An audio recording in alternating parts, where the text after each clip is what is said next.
Salut la meute, c'est Raph. Salut la meute, c'est Jus, on espère que ça va bien. On est toujours très content qu'il y ait des jeux de loup-garou en ligne, mais on est toujours frustré parce qu'il manque des choses qu'on aimerait vraiment retrouver dans ces jeux, et on va en voir 5 aujourd'hui. Des journées plus longues et paramétrables. Bon, dans les parties de loup-garou en ligne, la plupart du temps, on peut le voir dans le loup-garou de Melky, Agrou, Wolfie, etc.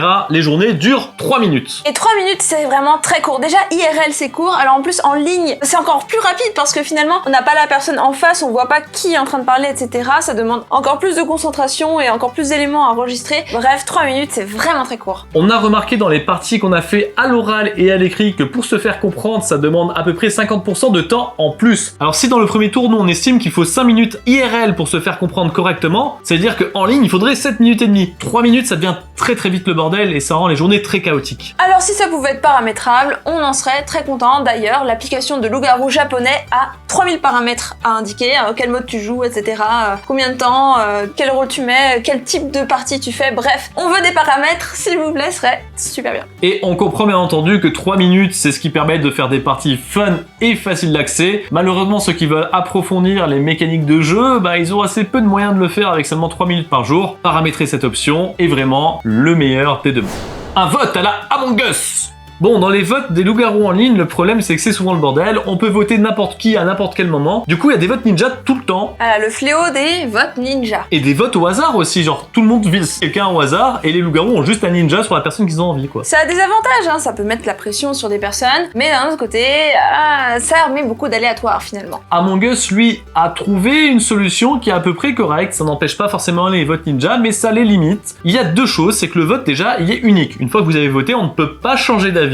On est bloqué sur notre décision. En plus de ça, dans Among Us, le vote neutre existe et ça permet du coup qu'il ne puisse ne pas y avoir de mort, ce qui est pas mal finalement. En fait, c'est ça, c'est un vote par défaut sur lequel les gens qui sont indécis peuvent cliquer. Ça évite que quelqu'un se fasse cibler sans avoir pu se défendre, sans que les gens aient vraiment de suspicions fortes contre elle. Ça pourrait vraiment changer la face du jeu. D'autant plus que les loups-garous sont très forts dans les loups-garous en ligne et si on fait éliminer trop de villageois la journée, ça peut être très dangereux. Ça ferait peut-être des voix un peu plus réfléchies. Et ceux qui ont l'habitude de nous voir parler de système de vote, oui, on préférait un vote par accusation, mais le vote à Among Us est un petit peu le compromis qu'on a trouvé pour respecter l'état d'esprit des jeux du loup-garou en ligne déjà existants.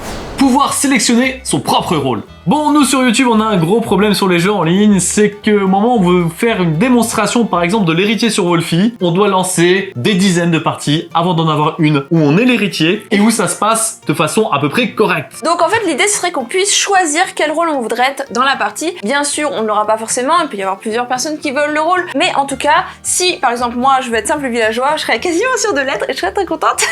Et en fait, ça servirait aussi à tout le monde. Imaginez par exemple un joueur qui est simple villageois depuis une dizaine de parties. Il en a ras-le-bol, il décide d'activer la fonctionnalité souhaiter un rôle, il veut être sorcière. Si personne n'a souhaité être sorcière, il devient sorcière, les autres peuvent pas deviner qu'il a souhaité le rôle, donc tout va bien se passer en fait. Je pense que les jeux du loup-garou, ils gagneraient beaucoup parce que les joueurs sont plutôt attachés au fait d'avoir des rôles spéciaux, donc pouvoir choisir le rôle, ou pourquoi pas en fait.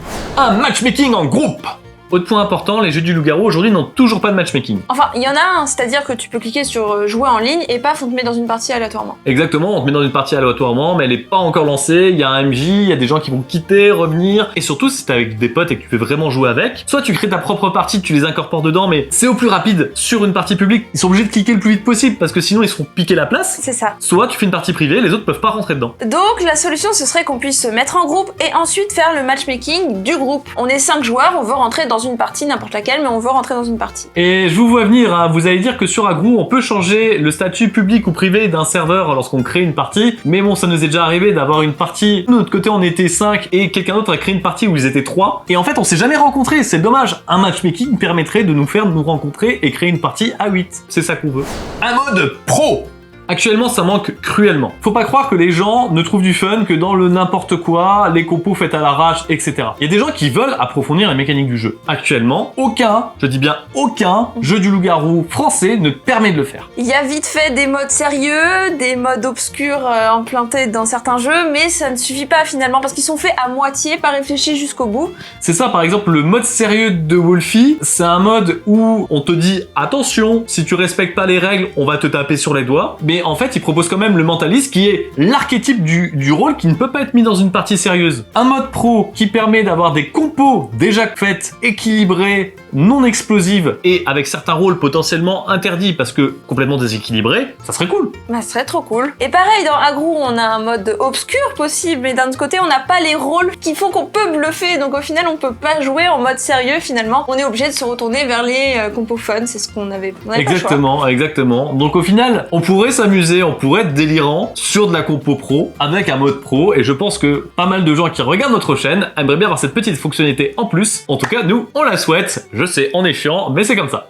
Voilà, c'était 5 fonctionnalités qu'on souhaitait dans les jeux en ligne. Est-ce que vous en avez des fonctionnalités que vous souhaiteriez? N'hésitez pas à les mettre en commentaire. On lira avec attention chacune de vos propositions, et si vous en avez vraiment des bonnes, on fera peut-être une deuxième édition de cette vidéo. Et le village Chandor.